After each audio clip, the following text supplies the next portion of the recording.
Okay. Hi, Bethany. So the broadcast has started. So the attendees are on the line as well. So we'll just wait a few more minutes. And once we get to the 1 o'clock start time, we'll go ahead and start the presentation. We'll go through, Ashley will be introducing, and we'll run through questions at the end. But just a reminder, all attendees now can hear us. I'll go ahead and just leave it to you guys, and we can wait for a couple more people to join, and we'll get started at 1 o'clock. Sounds perfect. Thank you. You're welcome. Bethany is our sponsor. I'll start off in just a few minutes and doing an intro. Just to test my audio, because my computer audio, I couldn't connect with GoToWebinar. Can you guys hear me okay? I can hear you great. Perfect. Okay. And for some reason, you know, I'm in Silicon Valley, and the heart of Silicon Valley has spotty phone service sometimes, so it's pretty funny. And I'm like right in the middle of downtown Palo Alto, where it should have like perfect cell service, but we'll make it work. So if anytime the audio gets a little spotty, just ping me and let me know. Sounds good.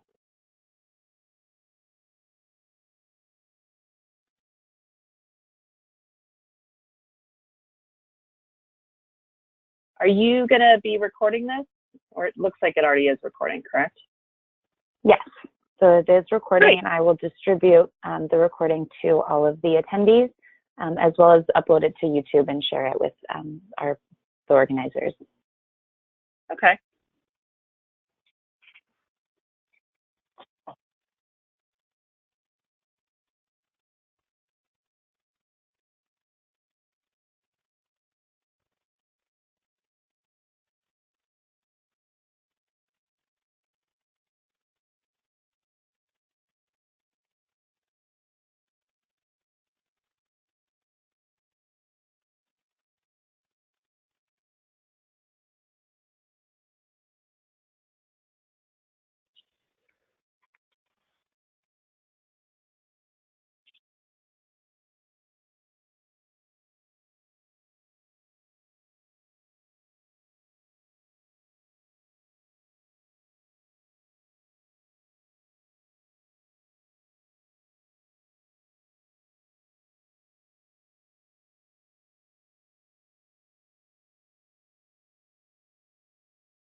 Good afternoon, everyone, and thank you for joining us for our software automation webinar series. I'm Ashley Bonser, a customer account manager in the Southeastern region. It's my pleasure to welcome you all today. Today, I'll be joined by Bethany Kay from Avalara, who will be walking you through the future of sales tax and how economic nexus will impact your business. Just a few housekeeping items. All lines will be muted during the presentation. We will record and distribute the webinar to you in a few days for your convenience. If you have a question, please type it in the chat box at the bottom of your GoToWebinar sidebar, and then hit Send Question to Staff at any time during the webinar. Without further ado, let's get started with our presentation. Thank you, Ashley. I really appreciate it. So again, my name is Bethany Kay. I am a Strategic Alliance Manager for Avalara. I'm based in the Bay Area, San Francisco Bay Area. And I manage the Avalara SWK partnership, and they are some of my favorite people to work with. So you are really in good hands with SWK. I appreciate the opportunity to be able to speak to you all today about what really is a very hot topic in our world of sales tax, and that is the impact of the Supreme Court ruling that just happened in June of this year and surrounds economic nexus, and that's South Dakota versus Wayfair. So today, let me get the slide next. I anticipate, just everyone, FYI, this should be about 20 minutes, not a full half hour. So my holiday gift to you, if we have a lot of questions, we'll have 10 minutes. If not, you'll get 10 minutes back for your day. So what I want to do today is give you a sense for what the world was like before the ruling, because a lot of businesses still sort of operate in that mindset. And then we'll talk about what economic nexus is as surrounding the South Dakota versus Wayfair Supreme Court ruling.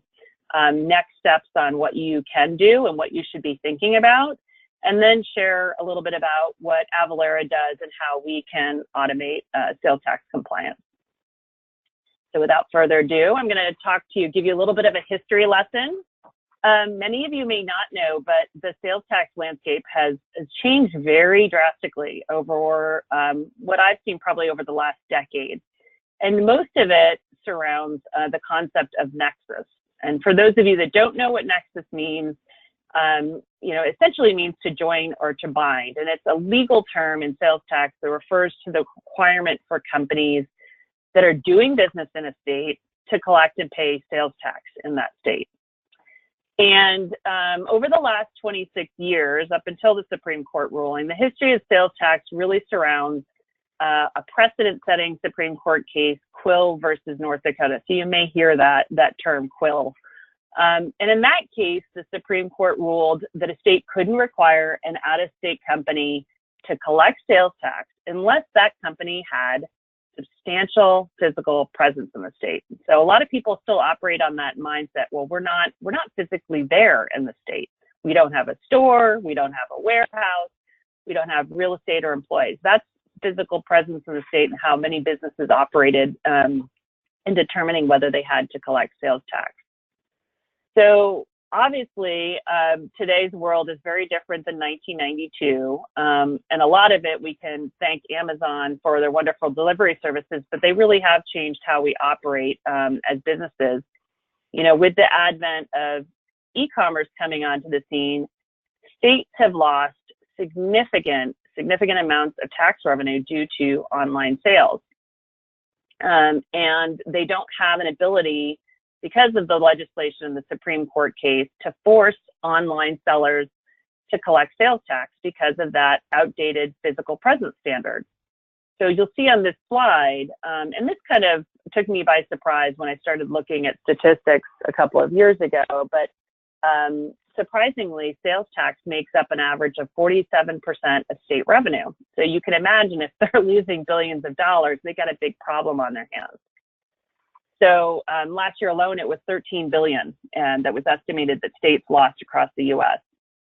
So what states have been doing over the last decade is doing two major things, one of which we'll kind of focus on today. One is increasing audits, and the second is adding laws to tighten those nexus obligations, to tighten the rules that bind a company to a state and require them to collect sales tax.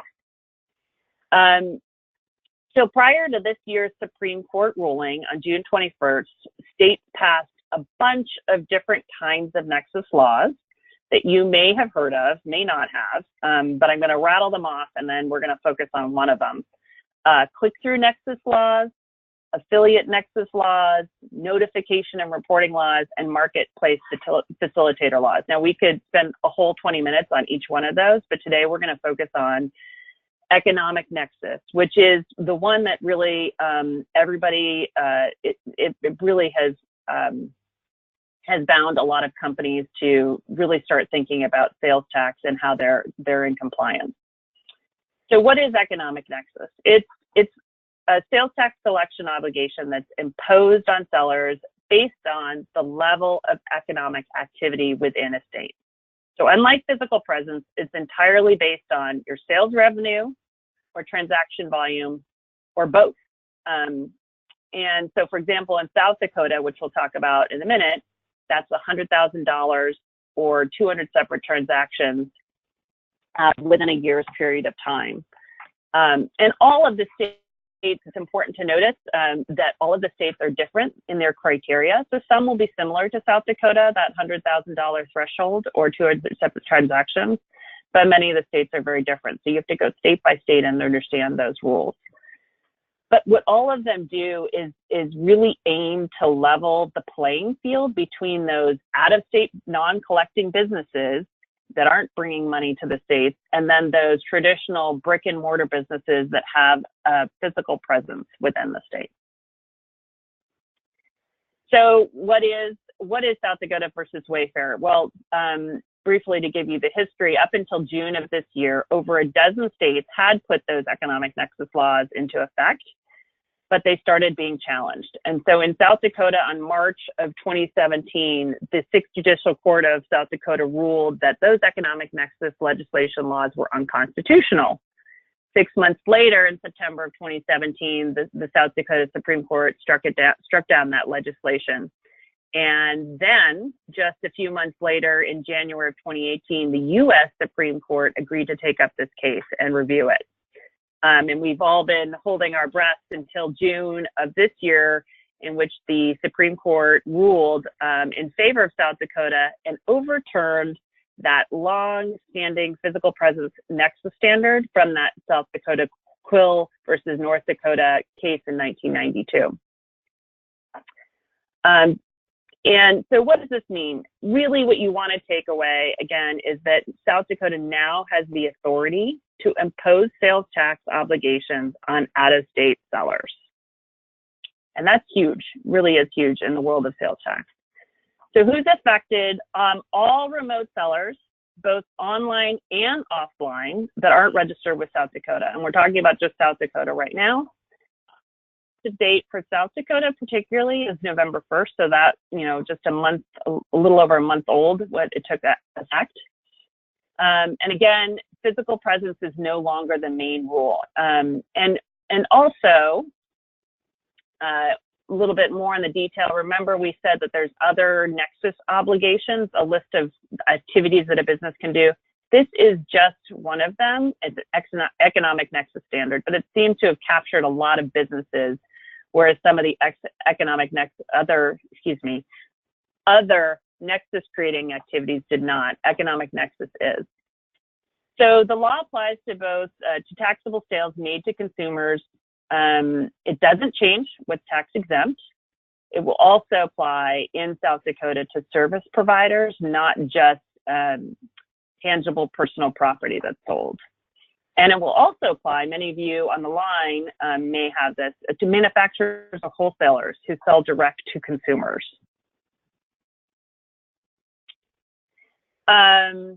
Couple of frequently asked questions that we get. If I'm already registered in South Dakota, does this court decision apply to me? Nope, you're doing your job, you've registered, and you're already collecting, so you don't have to do anything further. Does the ruling only apply to online transactions? And no, as I mentioned before, it's both online and offline sales. And does the economic nexus rule apply to non-taxable transactions? Again, this ruling doesn't change taxability of an item, what is or isn't taxable. It's strictly revenue-based or transaction volume-based. This slide, so South Dakota was the first state to get permission from the Supreme Court, but other states are following their lead. And I like the visual of this map in blue. You can see when we first put this out in June, it was a handful of states. And now we've got 30+ states that have followed South Dakota's lead. And this map there's a good chance that it likely will change. Every month we update this, actually every 2 weeks. For those of you that, and on the right-hand side, you can see the dates of when those economic nexus rules have come into effect for various states. We have a great resource online. You can, I'm hoping we can share it after this webinar. If you look up Avalara and Nexus rules, we have a wonderful chart I'm going to show you on the next slide. We have both a frequently asked questions guide, which is wonderful to download if you want to read a little bit more or just share with a colleague. And then the next big thing that I like to share with folks is an economic nexus guide, but it also has on that very far right column all the other nexus creating activities by state. And if you click on those links, you can go state by state and read the laws if you have a particular state that you're worried about. As well, we have videos and blogs that you can read to get a little bit more information. So I love what Avalara has done. We've had some really great resources that make it very accessible to understand these laws. So now that you know this may be an issue for you, what do you do? Well, the first thing is don't panic. You do need to understand what your changing tax obligations are in the various states in which you do business. The best thing to do is to first contact your state and local tax CPA or attorney, and they can walk through all the Nexus-related requirements and laws state by state. If you don't have one, which sometimes a lot of businesses don't, Avalara is very connected to Directory of Tax Experts, both.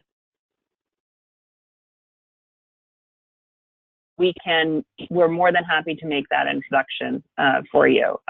As well, we are lucky enough to have a tax advisory services group, roughly 30 different folks, ex-auditors and attorneys, and there's about 30 of them in Rockland, and they can do a Nexus study and determine where you have sales tax obligations. They can do ongoing monitoring services, and they can do help and assist with registrations in the various states and jurisdictions. So when you're thinking about Nexus and what your compliance obligations may be with these new laws, it's worthwhile noting what other top performing organizations are doing. So 72% are more likely to leverage real-time updates to tax changes. So they're not entering things in tax tables and looking up rates. They're not a manual process. They're also 3.5 times likely to have an automated tax compliance process. Again, this really can be a time sucker if you're doing it manually, especially if you're in more than 3 or 4 states that you're doing tax compliance. This is something you want to automate it like payroll taxes. So it's a perfect segue into automating tax compliance, especially with these tax changes coming into the new year. But before we talk specifically about how compliance can be automated, I want to talk about why. And this was one of the 2 points I mentioned at the beginning of the presentation. Both the states are either auditing or they're sort of widening their Nexus net. So let's just briefly touch upon audit. It's not a matter of if, but really when a company will be audited, and there's a really high cost to this audit risk. On this slide, you'll see the data from a 2017 Wakefield report that surveyed about 400 finance and accounting professionals in companies with revenue of 10 million or more in all different kinds of industries. Most of these companies had an average of about 6 employees dedicated to sales and use tax compliance, which seemed a lot to me, but this is what the data comes from. And they did about 39 hours a month on running reports, reconciling data, collecting and managing certificates, and updating rate tables in their ERP system and researching rates. And what they found was that an average cost of an audit is about $61,000.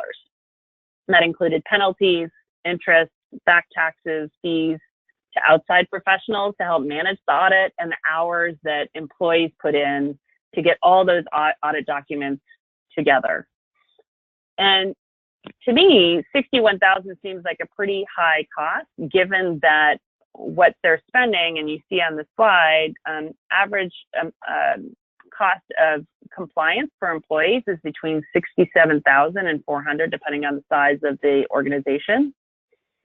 And they're still finding that 75% of these companies are saying that the auditor's likely to find mistakes. So what that tells you is that these companies aren't using the right tools. If they're spending this much money and they're still pretty high risk, they're not using the right tools for the job.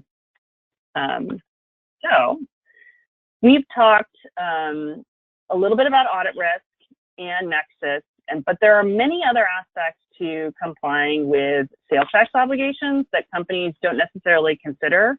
Most people just focus on that top part of the iceberg, that tip, which is really, oh, am I getting the right rate? So as I've mentioned, Nexus is important. Product taxability is another area, which we're not going to talk about today, but note that that is a really important area for many companies, especially with new products. How are they going to be taxed? making sure that you're finding the right jurisdiction, state, local government, where you're assigning that tax rate. Managing the exemption certificates, doing the state and local tax preparation and filing of returns, and making sure you're audit ready, that you have the right data and it's really readily accessible. So the good news is that Avalara does have a sales tax suite that can address and automate each of those areas. We can add jurisdictions with one click of a button. We can use the built-in rules and ongoing updates to our software to help manage your product taxability. We find jurisdictions by using the full address, longitude, not using zip codes, which is an outdated, improper tool to use to find tax rates. We also automate the certificate managed process, and we handle all the preparation, filing, and remittance of returns for you. And you can easily access your tax data and documents when you use Avalara's suite. So we're going to review a little bit real quickly. We're not going to do a demo today in this short period of time. But in essence, Avalara is able to provide the cloud-based end-to-end compliance solution in three main pieces, starting with AvaTax, which is our tax calculation engine. So your systems are integrated to Avalara's service in the cloud. And at the point where your business process needs tax to be calculated, whether it's an invoice or an online checkout, the request is made to AvaTax, and then AvaTax evaluates the tax information in the invoice and determines the taxes and returns that to your system in less than like a third of a second. So in order to make this all work, Avalara is constantly monitoring and updating all the rates and rules and boundaries for you. You don't have to do any of that. And then when it comes to our second piece, we've got Cert Capture. And Cert Capture manages all those tax exemption certificates. For many of you in manufacturing, this will be an important piece. So when a certificate's about to expire, a request is sent to your customer clicks on a link in an email directing them to the Cert Capture website where they can provide all the information, and it's entered into that certificate directly. And when AvaTax is calculating tax, it checks Cert Capture to see if that transaction should be exempt, that customer, and if so, it exempts the tax. And in order to stay in sync with all your customer master data, Cert Capture is designed to pull all your customer information from your ERP or accounting system. And the third main piece that Avalara provides, again, is the returns. So we manage the preparation and filing of all your returns to various government agencies. When it's time to file, you'll review a liability report based on your tax data from AvaTax and approve the filing really quickly. And returns will then prepare, file, submit the payment to the appropriate jurisdiction. In order to make all this work, we're constantly monitoring and updating all those files and forms and rules from the government. On the bottom, you hear, just to get a sense, you see that we've done in 2017, I don't know what the final data is for 2018, but we calculated over 6 billion transactions through our AvaTax engine. And through Cert Capture, we managed over 18 million exemption certificates, and for returns remitted about 28.9 billion in taxes for our customers in 2017. And just to give you a sense for who we work with, this is a single slide, but it gives you an idea of all the different industries we work in: media and entertainment, consumer and retail, fashion, software and technology, manufacturers. We work with a lot of them, particularly with the Cert Capture product. So, you know, we have over 20,000 customers that work with us today to get tax compliance right, because our solution really rests on what we like to think of 3 pillars. We're accurate. We calculate and manage the certificates and file the returns accurately. We're efficient because we provide those real-time updates. You don't have to use tables anymore and worry about what the rates are. We do all of that for you. and we're integrated. So we have about 600 plus integrations into various ERP, POS systems, e-commerce, billing systems, CRM systems. So when you need something where you need tax calculated in a new system, we are able to add that very quickly and efficiently for you. So that's what I have today on Economic Nexus. We could have talked about many more things in sales tax, but this is really what we're getting most of our calls on today is, oh my gosh, we've heard about the SD Wayfair case. Please help me get into compliance today, actually yesterday. So when you're thinking about your business, if you think that you may be, you know, sales tax obligations have been triggered newly because of this decision, please reach out to your SWK account manager. They have my contact information. You have it now too. But I'd like to open up the line for any questions in chat, if you have any. And if you don't think of them now, you can reach out to your CAM or me later.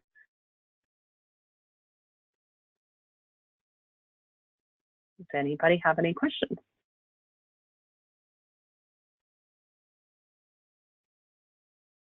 I don't see any questions coming in yet, Bethany. Maybe I answered everybody's questions. I'm just that good. I think you did. So I think okay. Yeah, it may take a minute to type them.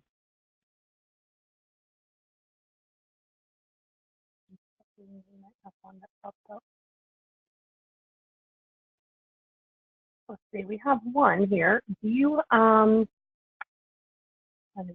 I have to change any of my current ERP processes to use Avalara? So no, what's nice is, and I'm not sure what system you're on, but you're able to add Avalara. When you enter in, and this is what SWK would actually help you with, and we do too, you type in Avatax in the system, and it actually is able to just call our engine. So that's where those integrations come in very, very nicely. You're able to onboard with Avalara pretty seamlessly. Oh, there's another question.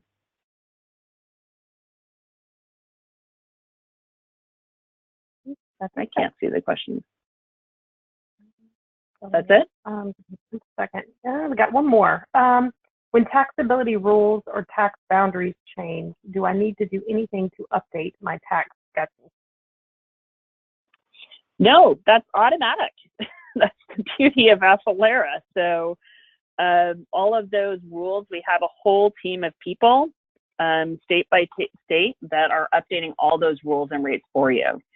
So no, the answer is no. You don't have to do anything to your system. It's the service in the cloud.